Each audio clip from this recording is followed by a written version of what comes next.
If we can't answer it, where are you going to go? I'll tell you one thing that answers the question. I want you to speak louder because old MacIntyre is... You know what? It's him that's dead.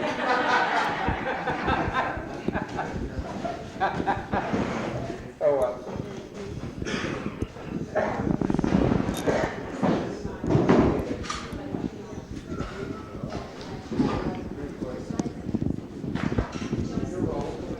Now another thing too, in regard to certain individuals like Daniel Willie Morrison, Sylvie Barrett, Dan McKay over here, John L. Lewis, all those people, J.B. MacLachlan. Yeah, if you want to find out the life of J.B. MacLachlan, when he came, don't be afraid to ask us about these.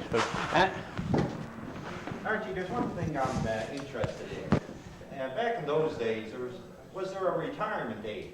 How long did an individual work in the mine until he was... Well, no, sit down. There must have been cut off sometime. No.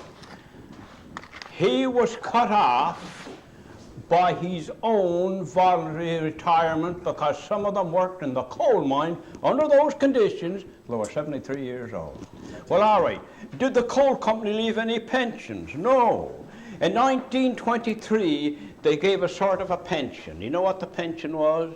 Some of the miners got $10 after they paid $10 a month. But there was a rider added to that. That's a good question. Now, them are the kind of questions we're like that. All right. But there was something in connection with that first and foremost, the man that was going to get the pension was a coal company official. And it got to such a way that you only could get on then when a certain fellow died and he went on the pension in 1923. Now that went on and it added a little bit. Well, all right, now how much pension did I get? Coal company didn't give me any pension.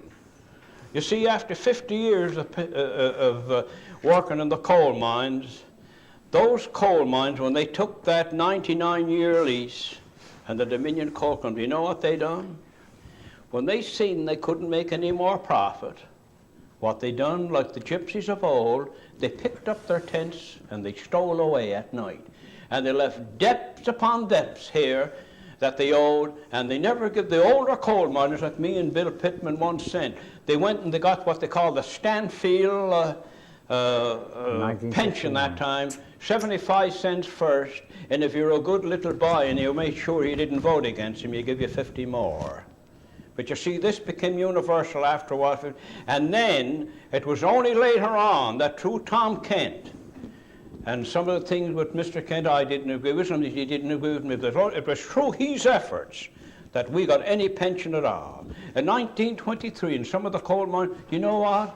Some of the coal miners died without ever getting a pension. And another thing, what happened to coal miners, our fathers and our grandfathers, when them times they laid off, they had no money, they had no place to go. And this is in the mainland too. Do you know what happened to those people? They went into a shell. This is true. I've seen coal miners crying. That's honest to God. That's an old crying because they had no place to go. And see, they were getting old. See, and what happened was they went in the 70s. They thought the whole world had forsaken them.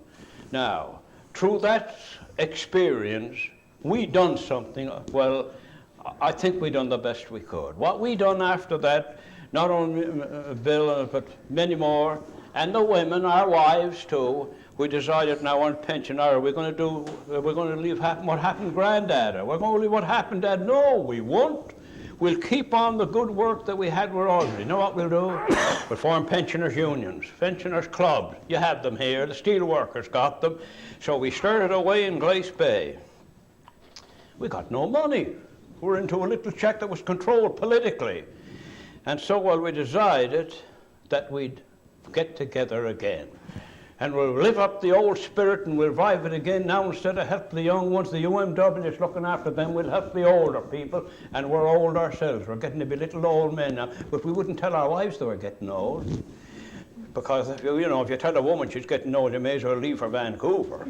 So anyway, what we done, I and Bill and a bunch of us started to go there. Well, you got no money. Well, unfortunately enough, there was a system coming, what they call the lip cramps. You heard of them, didn't you? All right, so I met a fellow, he said, well, we could give you money if you could get money from someone else. We'll give you $1 for every dollar. So we went in. Who'd we go into? We went in to see Robert Cameron. That's the time he said that Billy was a Jew. And, well, Billy was Jew enough to get money out of him. So anyway, we got and we talked, and so what they done, he says, listen, you fellas has got a pretty good effort now. He says, I'll tell you what I'll do with you. He says, I'll give you money. No, it was Tom Kent then we went to. Kent was after taking over. Went to Tom Kent and he says, I'll give you fellas $1 for $1. He says, and I'll start away with $10,000. But you have to do something. You'll have to get after Gerald Regan and tell him that if he won't give $1 for $1, I won't give any either. So anyway, we started. And by gosh, you know what? We left Tom Kent's office with $11,000 check. And we weren't very long after, and we got 11,000 more out of Regan. And then we got the lip grant. You know what we done?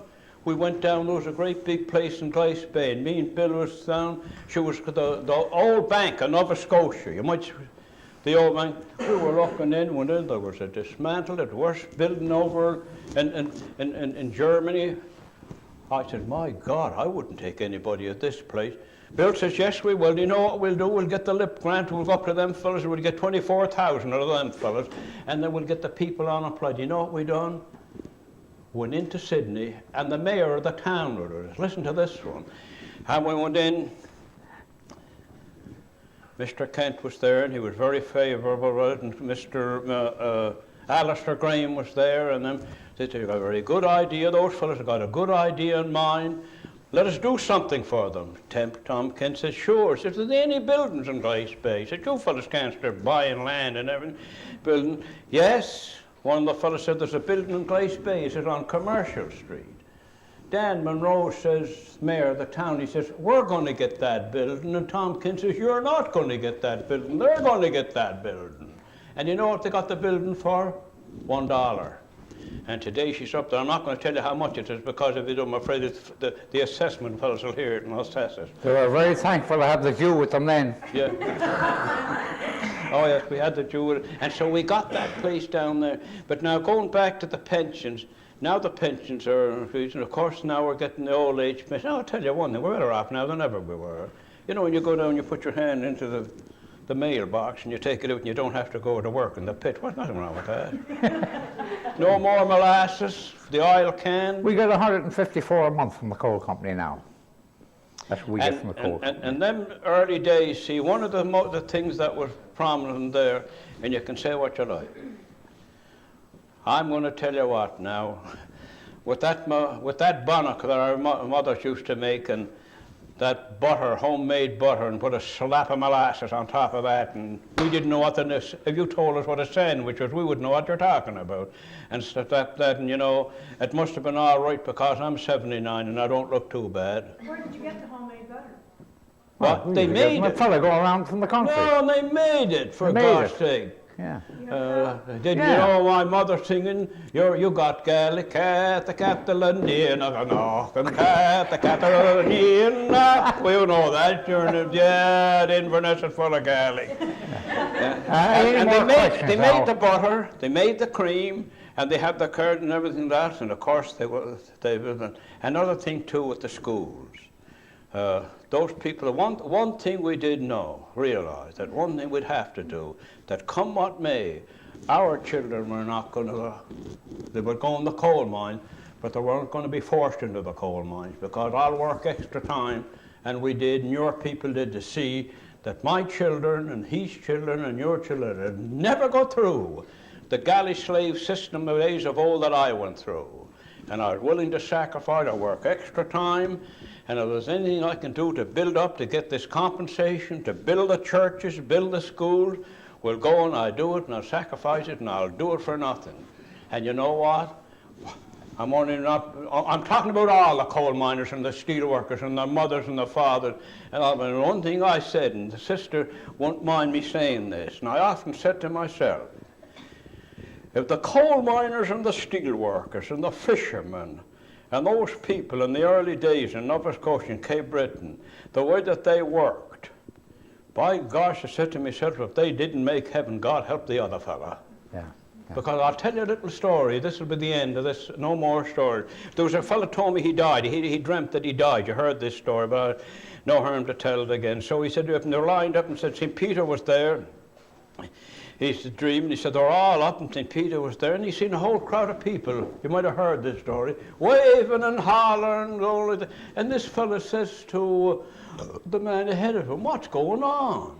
Those people are not going below because they're too happy." Ah, he says, "No." He says, "That's a bunch of fellas came from a place called Cape Breton. They're up in heaven a while. They want to go back to Cape Breton." Yeah. Questions? That's the question. When did the miners first start to receive any form of compensation? What? When did the miners first receive any compensation? 1917. 1917. 1917, yeah. Now I was working, you say he must be, well I was working before that. Yeah. See, and that's the whole trouble, see. This idea of the people that say, "Oh my God, why did your mother leave you go to work at that early age?" You know, 8 years, 7, and well, there was no. See, the whole thing happened. Here's what happened. When those coal mines started early, people say, "Well, how did it ever reach that depth that the company stores was closed?" And well, here's what the way it was. So I understood it from my father and my grandfather, and not only from Cape Breton, but all along the mainland. I mixed with those coal miners in the steelworkers, and I wanted to find out the true story. And of course, we made mistakes, like I said before. Who didn't? So I mean, in organizing. So anyway. Well, they came here, you see, in those coal company houses, or in the steelworks. The steelworkers are the same. This was their little world. These people told me that, you know, my father and my grandma, and this was their little world. They went in those coal company houses. Of course, in the company store, they're going to raise up their family. Things were going to get better, see? They're going to get better, but then what happened? I'll tell you what happened. Absentee mine owners came in. And they took them from the United States and England, and absentee coal miners come in. And at that time, along with them Morrison and Barrett and MacLachlan, I was an organizer, a junior organizer for the younger generation. You know what I found out? And I don't hesitate to. I found out after quite a while that those people that come in from those distant lands only had one idea in mind. Now this is true. And I studied it I lost all my hair studying it. And so I said, and I came to the realization of this, that this outfit here had no more respect for the coal miners. They only had one thing in mind. They had millions and millions and millions of dollars to amass, to accumulate, and instead of becoming an empire like Jim MacLachlan used to call them the vampires. And they've millions and millions of dollars. And see what they done? They started, who didn't hear, and if there's any of you friends here, you'll have to forgive me because I'll have to tell the truth. There's a man by the name of Roy Wolven, commonly called Roy the Wolf. You see now, in 1920, he come over, and what he done, he took in the shipyards, he took in all the different organizations, and what he done, the first thing you know, he found out that he had watered stock, what they call it, of $162 million. What was happening? 1924 was coming along, and he found himself head over heels in debt. And you know what he done? He done what all the capitalists done, my friends. He done what all the capitalists done. We're going to take it off of the back of the workers and their families. We'll cut their wages. So I'll get back and pay off this debt. And the 1925 strike came. And that's the time that the strike that Billy's talking about, 1925. And a horrible strike it was. So see, that's what happened. See, those people came, like I always heard this organizer saying, Archie, he says, you know what happened, you people? Those people come in to make a fortune off of the misfortunes of others, and you were the misfortunes, one people. Any more questions? Yeah, a question about the Broughton, the old. Oh. They had coal mines out there. Yeah. Mm-hmm. Did that happen often, that they just closed down a coal mine and killed the community, or? Oh, yes. How many did they have? How many coal mines did they have going at Broughton? Well, they only had the one coal mine in Broughton there, but that was privately owned, more or less. That Broughton Coal Mine was privately owned. And what stopped that mine there, the coal company had a monopoly on the railroad there and wouldn't let the Broughton company ship their coal over that railroad, and they had to close the mine. Well, They closed it in 1913, and then they reopened it again a few years ago, and it operated for a while. And, but how did it originate? Now here's the story. In 1904, Broughton over there, or Broughton, they call it different names, Broughton and Broughton, and it was a wilderness. And of course, two capitalists came along there. And what they did, they seen this place and they said, so we'll open up a coal mine. But there was one thing going to be done with that coal mine, my friend. It wasn't going to be a coal mining town, it was going to be a coal mining city. And they built houses. They had the water, now in 1904, they had the water to the houses, they had the paved streets, they had 2 hotels, and in case any of you know, one of the carpenters there, 2 of the carpenters, one was a contractor and the other was his son, and you know who it was? Jack McRae. Remember Jack McRae? Oh, you know Jack McRae, Billy, many of the time you were there in the bar. And anyway, 1904, so they built up this place, and all of a sudden, you see, this happened that the coal mines began to go, and the company found out that there were competitors, and they needed $125,000 more, and in 1907, the first one was, the Dominion Coal Company says, you can't carry coal over our land. Of course, they took it and taken it in an aeroplane, so they stopped the coal mines. And there was 2 hotels there, and one of the sad part of it is, just want to finish the story, one of them left their son there, and he needed $125,000 to go to court, and he had all hopes of beating the Dominion Coal Company out to get this land. And of course, his fathers told him that they couldn't get any money. You know what he done? He committed suicide. Yeah. And of course, then that stopped the coal mines, but it was going to be a city, Broughton. Yeah. And those people came from a place called Broughton in England. Yeah. Yeah. Now, them are the kind of questions. Ask some more questions about the horses, the ponies, the coal, the grades, the rye wolvens, or whatever you want to call them. Mr. MacIntyre, there were a lot of, certainly, well, you mentioned 1909, and certainly in the 20s, the troops came down frequently. That's right. Did you ever talk to any of them, or have any communication with the troops? With any of the troops? We certainly did. Listen to this, we certainly did. And we're later, of course, to be soldiers ourselves, or before that. So anyway, in 1925, the strikes come over, and Billy, you know them and I know them. Yeah. The ones that come in there were the Vandus, yeah. The 26th Quebec Battalion. And they come in, and the fellow, the Vanier, he was Governor General of Canada later on, and he came in over there, and they were stationed in Caledonia, most of them.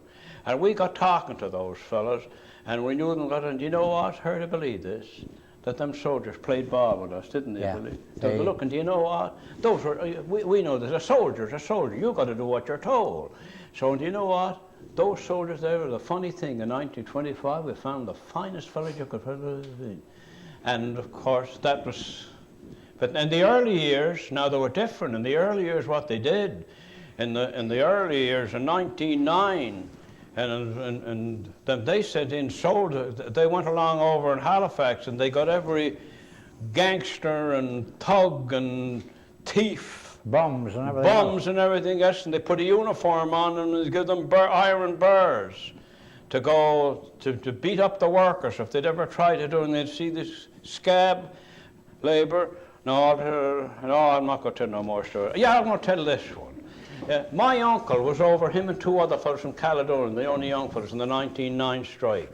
And of course they went to Quebec and had been to Cape Breton, and they weren't there very long when they got broke. You know, and they're walking along, I guess, hungry, and they seen this man coming along. This man is living today, one of them. He's 94 years old, this fellow.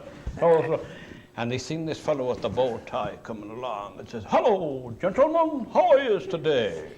And they said, fine. Well, they twigged right away. This fellow, we're broke, we can't get home. This fellow, I bet you, is going to look for scab breakers. You fellas got no work? No. Do you want work? Yes, sure we want work. Well, all right now, they said, do you know a place called Cape Breton? Cape Breton? Where's that at? Oh, place down there, he says, they're looking for a coal mine. Oh, no, I wouldn't go in the coal mine. He says, all kinds of pay. Is that right? Yeah, pay. Look, he said, if you fellas will go down to the coal mines, he said, we'll pay your way, we'll put you on the train, and we'll give you a clothes, uniform, and you go into a yard, but there's some bad fellas outside. Don't pay no attention to them, they're troublemakers. Will you do that? Yeah, we're going to send you to a place called Glace Bay. Where's that at, Glace Bay? All right, you're hungry? Oh, we're near starved. He said he went down, he said there was never in his lifetime that he ever got such a feed as that fellow. He said when he was done, he had to get a bigger coat than he thought he'd have. So anyway, so he said they got in the train, and the first thing they know, they landed in Glace Bay. And they had a bunch of other scab thugs with them. And when they got into Glace Bay, this is right at this fellow's door. And what did he do? But he went in, he sneaked out through the fence, and he went home, the three of them. That fellow's living today, Johnny MacIntyre. He got back to Great Britain. Yeah. Ask the questions, my dear. Mary, I guess Mary is what there time now. is it? It's, 9:30. Maybe we have time for one more question. You ask a question. Don't let us go back without the question. Now, if there's some question that you'd like, you know, that you think that is beneficial to you, see? Sometime what we're going to do, we're going to come in here and we're going to do away with the question. We'll tell you all stories. How'll that be? And they'll be dead. We'll tell you the nicknames of the men, too. And there's one on me and there's two on him. All right, ask a question. Do you have any regrets? Would you do it all over again? Aye? And now, and they Do you already... have any regrets? Would you do it all over Well, well, I wouldn't go back. If I had my days over, I wouldn't go back in the early days. But there's one thing I did know. One thing I found out. It did work beneficial to me. Do you know what it done? It learnt me in my early age that I had to do something for myself. That I couldn't depend on the time that come. I couldn't depend on Papa and Mama to do it all. I couldn't be a spoiled child. And one thing it did learn me to do, that whatever you can do, Archie, for your fellow man or anyone else, if it's a help to them, go out and do it. And do you know what? I have that consolation. Another thing too, I done a lot of things wrong. But you know, after all, a fellow told me one time, I made mistakes, I'm not going to put it the wrong. Do you know what he told me? He says, Archie, he says, the person that don't make a mistake, they're doing nothing, Archie. So we made mistakes along union. And one of the things now, I was asked this question. I listened to and the sisters here and priests and them asked me this question. Archie, do you think that the coal miners in your day, and you were then, like the fellow says, at the height of your career as an organizer, do you think then that the miners were justified in breaking into the company store? Well, all right, here's my answer. My answer from my heart. I may be wrong.